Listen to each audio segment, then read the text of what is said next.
Right, and make sure you get the slides in. Although I'll be putting the slides on too. All right, new government with the Constitution. Slide. All right. George Washington was the first president.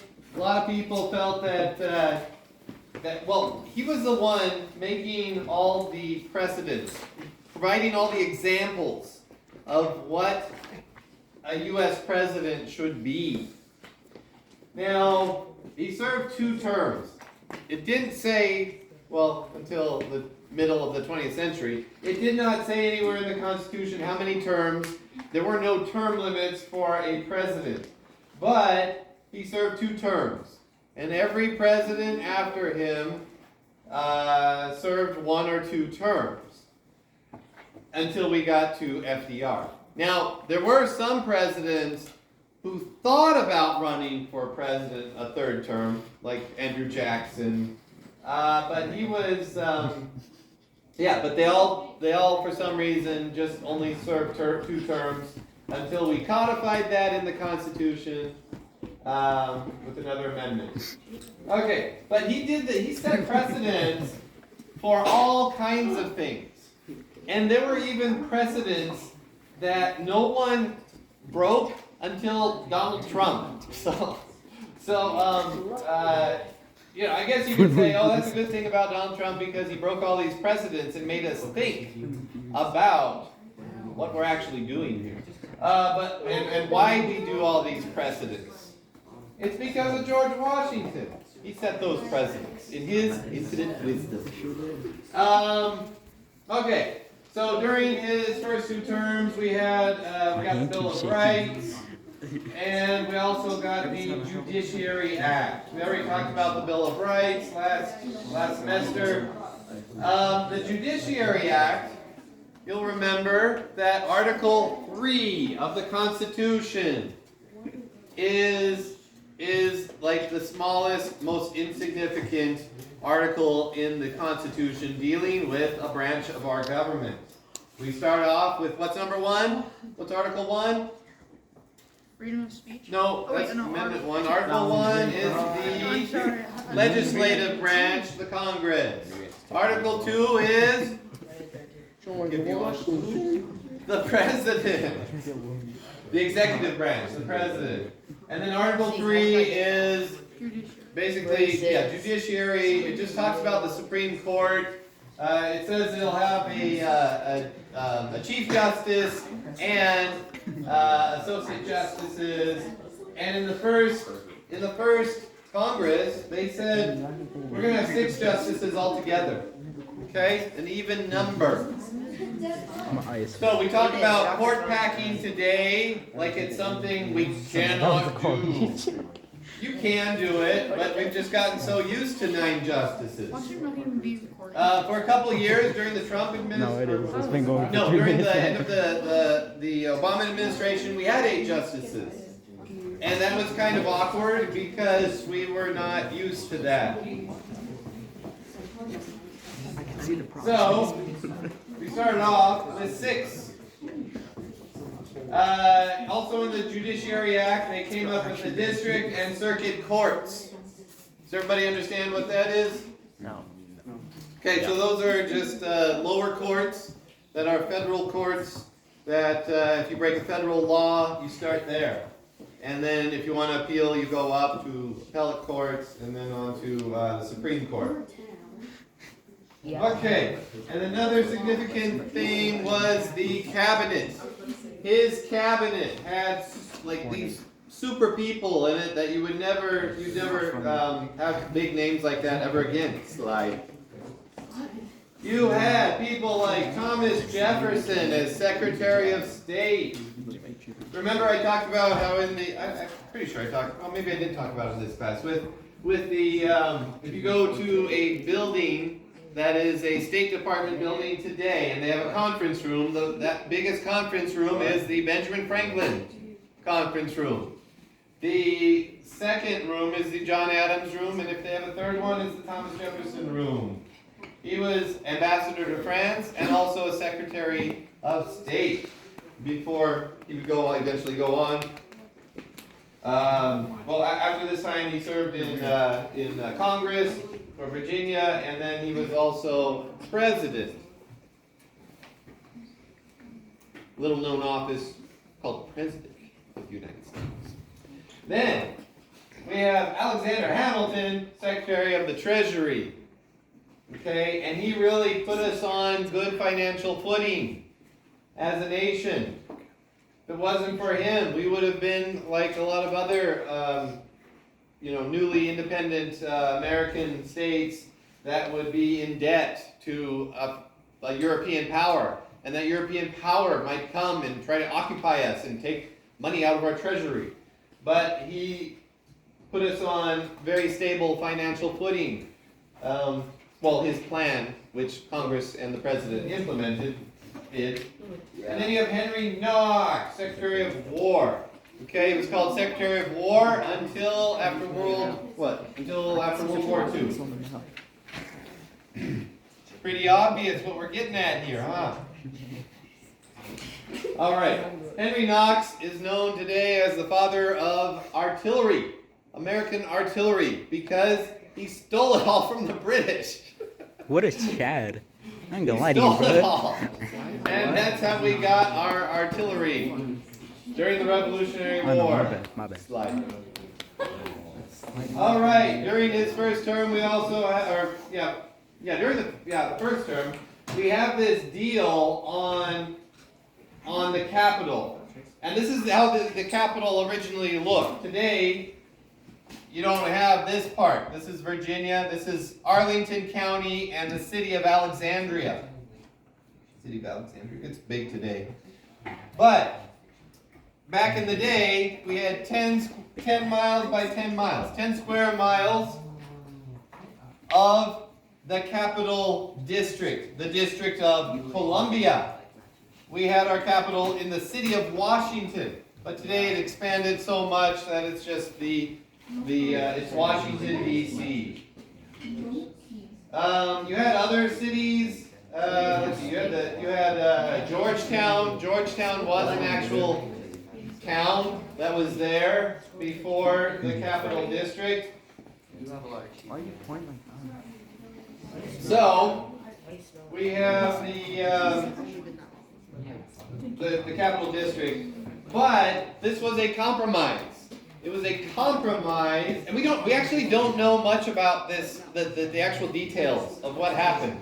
We know that this happened because Thomas Jefferson wrote about this in a letter to somebody. So this was all just sort of people kind of, nodding and saying, hey, how about we do this? Well, okay, sounds okay. And what it was you had Alexander Hamilton, who wanted to get the South on board for the federal government paying off state debt. Now, what was happening?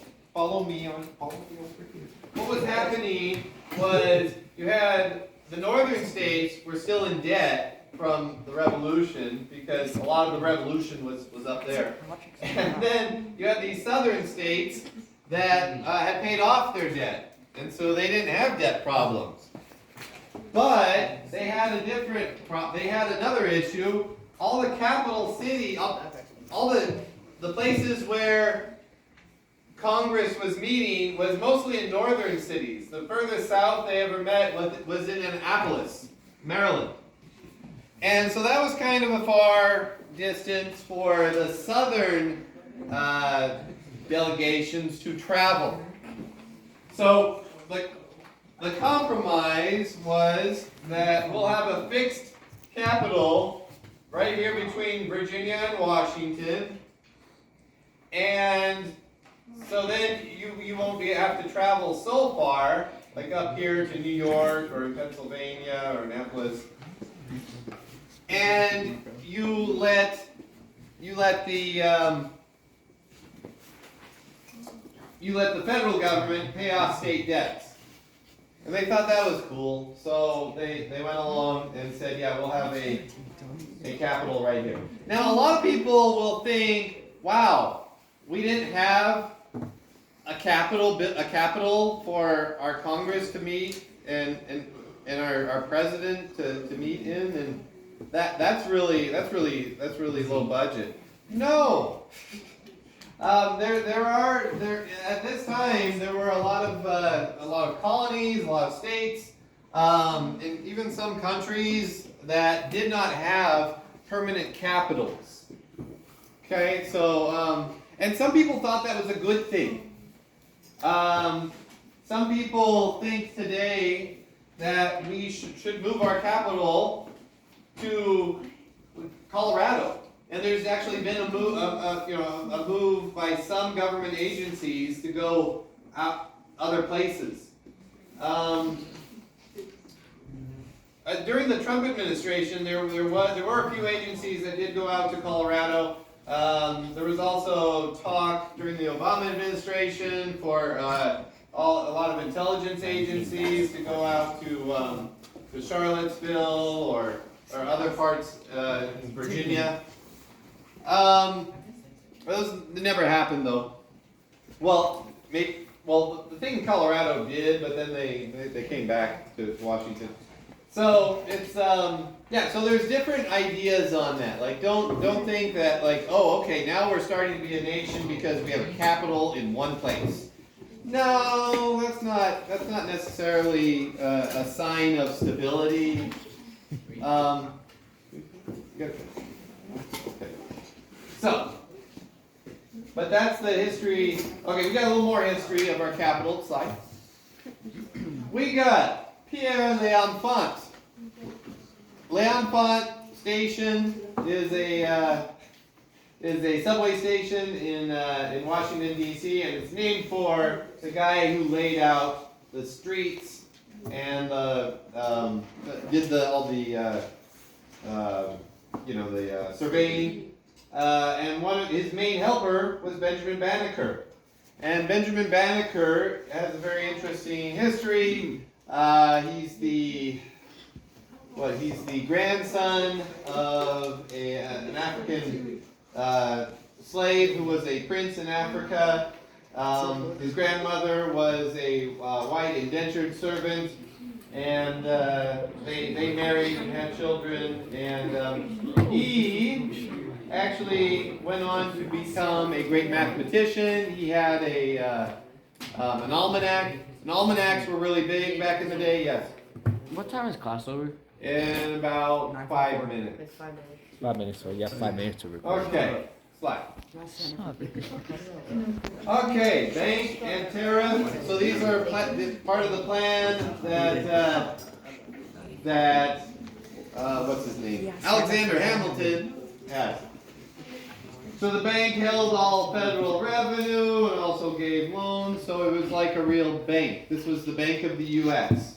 Write down Bank of the U.S. I should have that up. A tariff, and now the tariff is a new idea to bring revenue in for the federal government. Okay, what was it previously? Where was the federal government getting money from? Taxes. It was getting from land out west. Yeah. Remember that deal? My bad. Federal government would get money from land sales out west, the former state territories. Now we have a tariff. Now what is a tariff?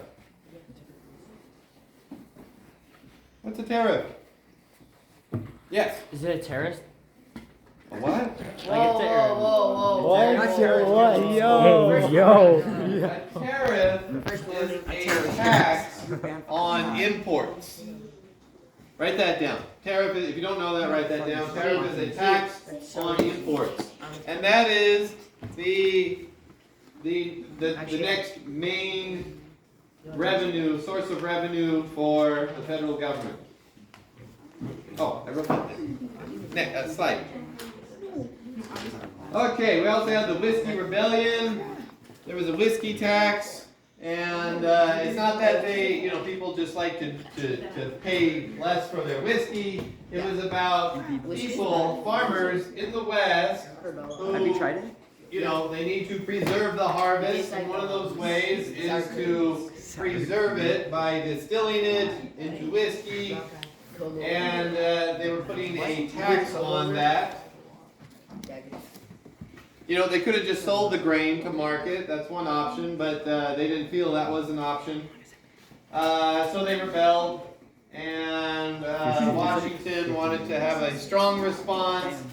He actually led the army into the field. Okay, next slide. Okay, foreign policy. We have the French Revolution going on in France, and this really divides Washington's cabinet.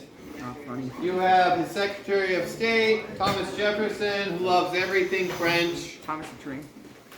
And he thought, you know, we should stick with them. Bro, do you remember that kid? Remember that kid? And Washington saw it differently. Other members of his cabinet said, that's not the same government that we had an alliance with. Next slide. So he pursued neutrality. Okay. And you guys are gonna do something. You guys are gonna listen to the farewell address tomorrow when there's a sub. Yes, a sub tomorrow, because I have a doctor's appointment. Are you And diseased? then in his farewell address, he talks about neutrality and no fractions. Next slide.